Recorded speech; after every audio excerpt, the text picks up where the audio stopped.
سلامونه ملګرو جوړ په خیر ایله د ستاسو روغ جوړ خوشاله یاستئ زموږ سره پښتونخوا نیشنل آرمي پارټۍ مرکزي سکریټري اطلاع سره شتون لري موجوده دی د سره به ځینې پوښتنې کوو د کلتور په هکله باندې د 23 سپتمبر په هکله باندې او په پاکستان کې د کلتور لمانځلو څه حیثیت دی یو پښتون افغان ته څه ګټه ده په دې هکله باندې عیسی الله سره وکړو عیسی الله صاحب راغلو عیسی الله که تاسو مختصر دا خبر راته وکړو کلتور په حواله باندې کلتور خو د قومو د ژوند اساس دی نه قومونه څنګه ژوند کوي د دې څه رواجونه دي څه قدرونه دي څه خویونه دي څنګه طرز زندګي یې ده د هغو ټولو شیانو عکاسي چې ده کلتور موږ د کلتور ورځ چې 23 سپتمبر جوړوو دا هم د ملي شهید عثمان الله ویژن دی نه ګوره د ده ویژن ګوره هغه دومره ویژنري سړی و چې هغه روان مستقبل ته کتل او هغه د مستقبل په رڼا ښه مستقبل د پښتانه جوړولو ازادولو د پرمختیايي د ازادۍ د جنګ په دوران کې پر هر شي نظر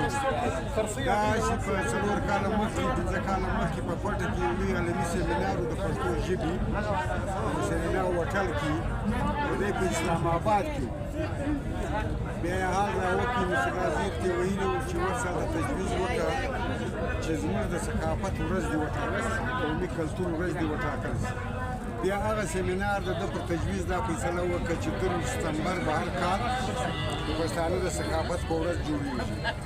ثقافت ګوره دلته خو موږ داسې د خوشحالۍ په طرز نو دا د خلکو جذبه راپورته کوي ملي جذبه یې راپورته کوي ملي احساسات یې راپورته کوي قومي غرور یې راپورته کوي قومي یووالی پیدا کوي نزدېکت پیدا کوي اوس په دغه شاوخوا چاپرچر کې ته وګوره دا یې کار د پښتونخوا نیشنل پارټۍ ملګري نه دي دا بندوبست دا پخواني شیان ښکاره کول پروګرام کول د پهلوانانو لیږي کول ساز او اواز دا شیان پښتونخوا نیشنل پارټۍ بندوبست کړي لیکن په دې خلکو کې د هر ګوند خلک شته د هر فکر خلک شته عام خلک شته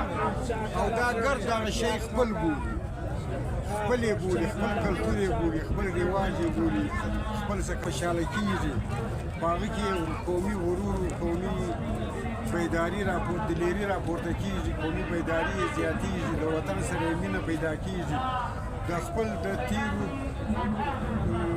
وختو د خپل تاریخ سره بلد کېږي نو دا قومي ثقافت ورځ ډېره اهمه ده دا که څنګه اوس په پاکستان کې د سیمینار کې چې دا ورځ ټاکله په دا کې د لر و بر د دواړو افغانان د دواړو خواو افغانان پښتانه وو دا اوس په ټول افغان ملت لمانځي د افغان ملت په افغانستان کې لمانځي پاکستان کې لمانځي په نړۍ کې چیرې پښتانه اوسېږي افغانان اوسېږي هغه یې لمانځي نو دا یو قسم د قومي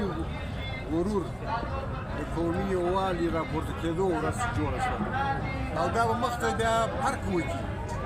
دا اوس خو لا په کمه سویه بنیاد باندې جوړېږي دا به اخر وخت د یو قومي میلې شکل واخلي د یو قومي داسې ورځې شکل به واخلي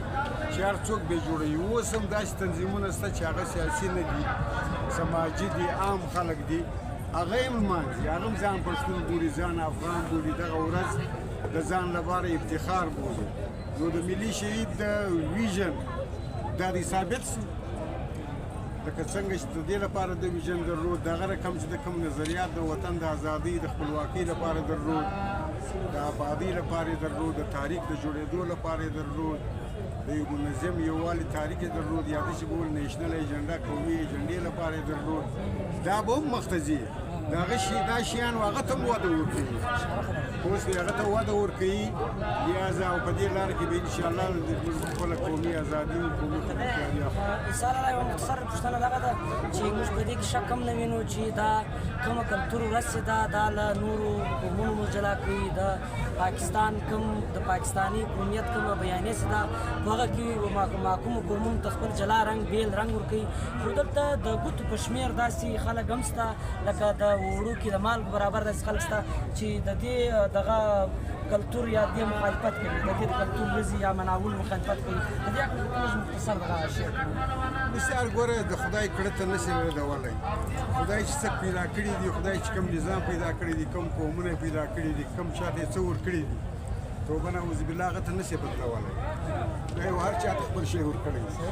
نو دوی د خدای کړو نه مني اوس دوی وایي پاکستان دی پاکستان یو ملک دی یو قوم نه دی په پاکستان کې سندی دی بلوچ دی سرایکی دی پنجابی دی پښتون دی پنځه شپږ قومونه دلته اوسېږي د هر قوم خپل وطن دی د هر قوم خپل تاریخ دی د هر قوم خپل کلتور دی ادي وای دو قومي نظریه د قومي نظریه پر بنیاد یې موږ یو کوو پر هغه نه یو کېږي لکه مخکې په سر کښې ما درته وویل د خدای کړه نه بدلېږي اوس ویلې دا د قدرت پیدا کړي قومونه دي هر قوم ته خپل شی ورکړی دی لهذا هر قوم د دې خپل ثقافت و د دې خپل تاریخ سره ښه ښایي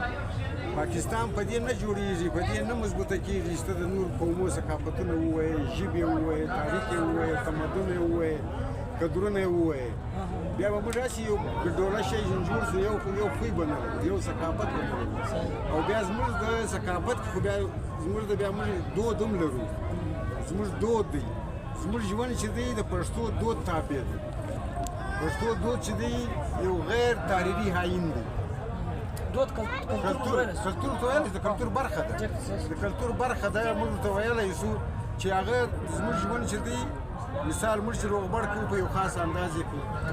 موږ چې جرګه کوو موږ چې مرکه کوو موږ چې مړکې کوو موږ چې واده و شادي کوو موږ ناسته ولاړه کوو موږ چې مېلمستیاوې کوو موږ چې عام ژوند کاروبار حتی چې موږ اوس کاروبار کوو هر څه کوو موږ د خپل پښتو دود مطابق کوو هغه غیر تحریر شده آیین دی په دنیا کې دوه قومه دي چې دا رقم آیین لري غیر تحریر شده یو برطانیه فرنګی دی چې دی د دود مطابق ګرد ملک چلوي او یو زموږ پښتون افغان ملت دی پښتونولي دی چې دی د خپل دود مطابق ژوند کوي د خپل یو خویونه دي د خپل یو قدرونه دي د خپل یو رواجونه دي مثبت او ډېر اعلی ډېر انساني ډېر اسلامي او ډېر پښتني ډېر لوړ مقام لري مثال چې په روغبړ کې موږ سم نه وکړي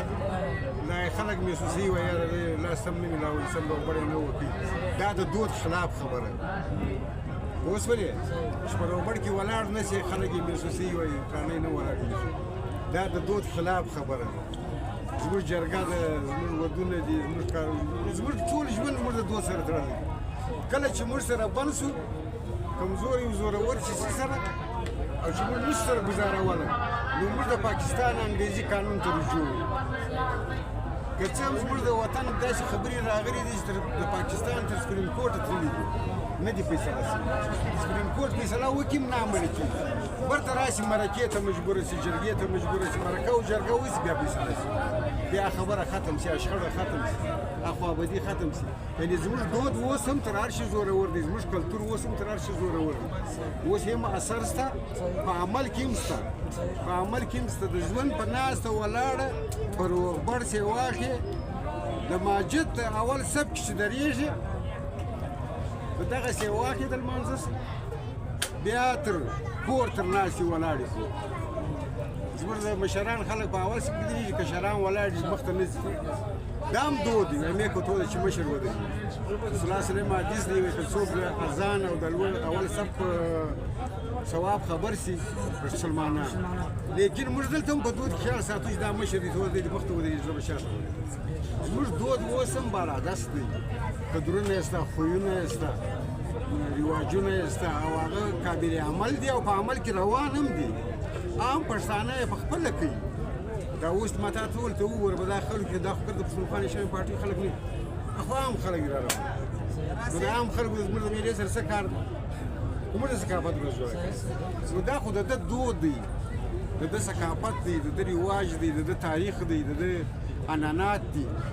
دی په دې فخر کوي دی په دې ویاړي او دا به را روان وخت کې نور زیاتېږي بیا به په هر ښار کې دی حال وي چې بیا به حیراني واخلي مثال الله یوه ډېره زیاته ښه خبره وکړه چې یو انګریز دی او یو پښتون افغان دی چې دا انریټن کانسټیټیوشن یعنې غیر تېر شده آیین لري نو زموږ پښتون افغان او پښتونولۍ دغه د کلتور ورځ ده زموږ پښتونولي او زموږ آیین هم دی کور مدام ته